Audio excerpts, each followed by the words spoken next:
the latest edition of Ask Amy Anything, but you can see us. It's the video version, and this is Dave. Normally, Chris doesn't let him ask any questions, but this time we're going to allow Dave to be part of it and ask questions. Thanks.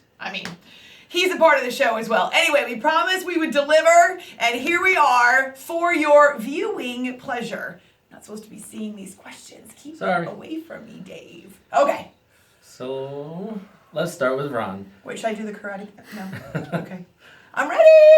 Ron has a daughter who's starting her senior year in high school.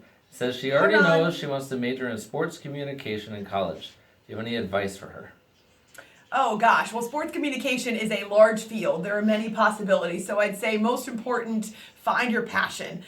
Not just what you love, but what you're good at, what you excel at. Figure out those skills, those talents, those abilities that you have. But if you love it, and I mean you love it, as in it drives you, you can't imagine doing anything else, it won't feel like work when it's long hours and it's low pay. And many times in sports, it is long hours and it's low pay. But if you love it and you're good at it and you're creative, it will keep you coming back and it'll keep you pursuing that dream.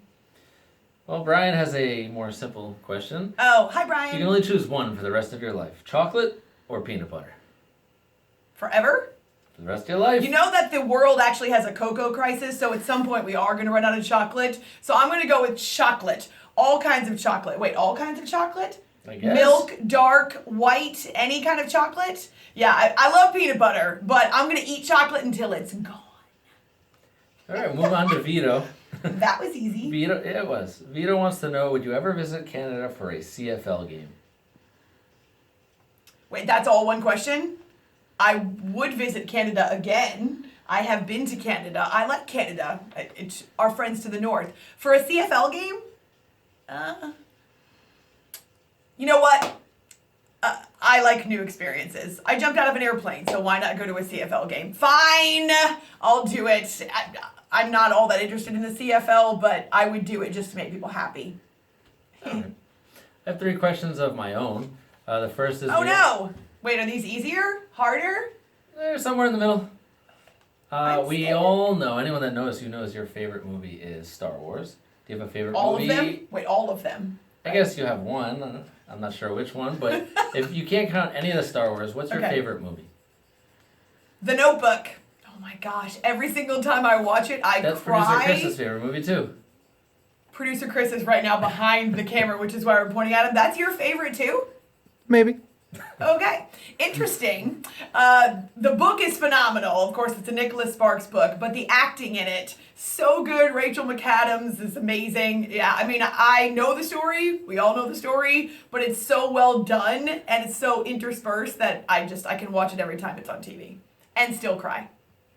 Do you like The Notebook? I do like that movie, actually, yes, and I did cry when I watched it, so I can admit that. All right. My second question is similar to Brian's. If you're stranded on a desert island... Wait, chocolate again? Not chocolate. Chocolate's going to melt on the desert island, Chocolate might be in your answer, but if you're stranded on a desert island and you can only have one meal every single day for the rest of your life, what would it be? Shrimp. Shrimp goes well on an island. Oh, shrimp and probably coconut from the local trees. Wait, does my island have coconut trees? I think it does. Okay. Well, yeah. I mean, if I could have shrimp and coconut for the rest of my life, not only would I be extremely healthy, but it would also be very tasty. Oh, and I could be like the castaway, and I could build fire and then do a dance around it and have crusty shrimp. There you go. And have a volleyball named Wilson. Wilson! And my last question is a sports question. It's a 2-part question. If you could bring an athlete or 2 athletes out of retirement, it could be with us or passed away. Okay. Name that you want to see play again. Mm-hmm. Name one that you never saw play and one that you did see play.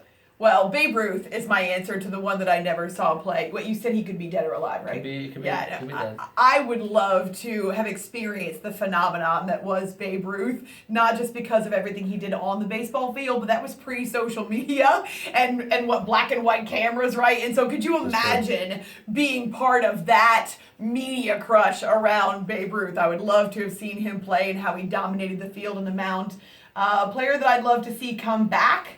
Oh, Brett Favre. I mean, Brett Favre was a wild ride every time he stepped on the field. Never a dull moment. I miss him in the NFL. It's magic. It's a different guy. Wait, I think. Yes, it's definitely a different guy. In fact, Chris did his hair. So make sure you reply and let him know that you like his hair without that ugly Yankees hat. All right, so we've gotten through the first part of Ask Amy Anything, the video version, without any catastrophes as far as you know. There actually have been some recording, all kinds of issues, but we're going to pretend like they didn't happen. And now if we can just get through a few more questions, you will get to see the video. Let's do it.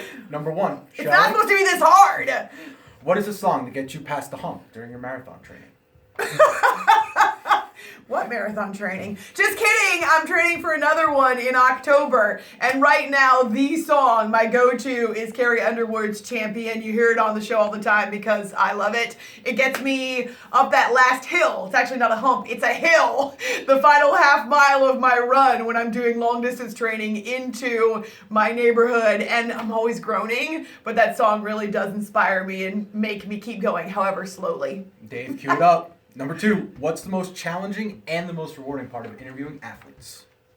Oh. Well, if they're talkative athletes, it's great because we get to bring you their perspective and you get a peek at their personality. I would say my favorite part, though, the best part, is when they laugh. If I can get them to laugh, I feel like I've done my job and can get them to loosen up a little bit. The most challenging part, though, is kind of pushing through that outer exterior because very often, if they've done a lot of media in the past, they have their guard up and they've got full body armor on, and they're not combative necessarily, but they see media on the other side, like it's us versus the media. And so if you can get them to kind of relax and tell a funny story, then I feel like that's the challenge, but it's also the payoff. Last one. Number three. Don't mess this up, Dave. Dave is on the other side of the camera, so if you somehow screw up this recording, I'm going to tell everyone it was you. Okay. It's your fault, Dave. It's your fault. If you could broadcast from any NBA arena in the U.S. or up north to Canada. I've answered this question multiple times. Can I change my answer now? No one will know but us. So here we go. We're not going to tell you how many times we've tried to record this. This is always the question. You know what? I'll give the same answer. Toronto Raptors, you earned a visit from After Hours. Because you're going to be raising the banner, handing out those rings. It's going to be an incredible atmosphere on opening night of the next NBA season. We'll see if Kawhi Leonard is there. But certainly Jurassic World, especially if we can have real dinosaurs. Can we work that out? No, it would be the Toronto Raptors. You earned it. Ha ha ha. So, okay, I feel like we've done our job. I don't know if we're gonna have any issues putting this up on YouTube. Fingers crossed, peeps. Fingers crossed. Thanks so much for caring. That's the part that matters to us, is that you're actually gonna watch this stuff.